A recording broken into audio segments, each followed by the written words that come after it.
Larry Summers, who was by then the Treasury Secretary, decided to come out in favor of the reforms. There was no way Baker's will was going to pass. The combination of a lame duck Democratic administration, a Republican controlled Congress, and Fannie and Freddie's political power made that obvious, but Summers wanted to sound the alarm about the portfolio risk. He got the White House to agree, telling Clinton chief of staff John Podesta that although Treasurer would testify for the bill, it wouldn't invest any political capital. Maybe Summers thought the next administration would pick up the cudgel. It was strange, in a way. Within the administration, Summers invariably took the Greenspan position that the market was better equipped to recognize and handle risk than Washington regulators, and like Greenspan, Summers believed that the market could all um, problem blinded him to the systemic risks that were building up, but he could see all too clearly the risk posed by Fannie and Freddie. For officials like Greenspan and Summers, there was something offensive about the moral hazard that existed in the banking system, and I would be all too obvious during the financial crisis was something policy makers couldn't see, but the moral hazard posed by Fannie and Freddie that they could see plain as day. Summers made a speech at a women in housing and financial conference, which included one sentence about Fannie and Freddie. Debates about systemic risk should also now included government sponsored enterprise, which are large and growing rapidly. That one line got Fanny's attention. Summer got his fears. Dates of Fanny legendary.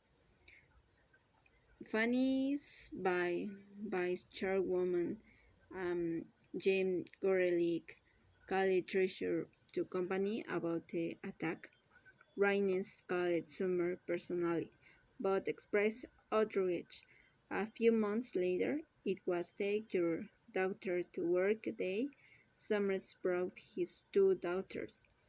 Has one former treasurer Exeter recalls another employee said to them in an obvious reference to the guess what will you tell your daddy to do if there are people who are doing a lot of harm and they could take them on, but they might do that the some harm and nothing he does might do any good.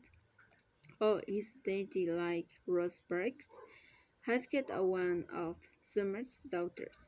Finally, in March 22, Assistant Treasury Secretary Gary Gensler testified in favor of Barker's bill on behalf of the administration. Among other things, he said that the USA's Treasury should consider cutting of the $2.5 billion line of credit with the federal government. All hell broke loose at the hearing. Grant's letter was berated by Fannie's many defenders. Yale's debts rose dramatically, meaning that investors suddenly viewed Fannie and Freddie's as riskier bets. This in turn reduced the spread Fannie could earn on its portfolio, which threatened Fannie's earnings. Fannie retracted even more intemperately than usual, calling Gensel irresponsible, um, unprofessional, and, of course, unhousing. Congress quickly rose to Fannie's defense without a weak Rick Lassie, the Republican chairman of a housing subcommittee, and no consent that they would oppose any legislation that would, as he put it, increase cuts to home buyers.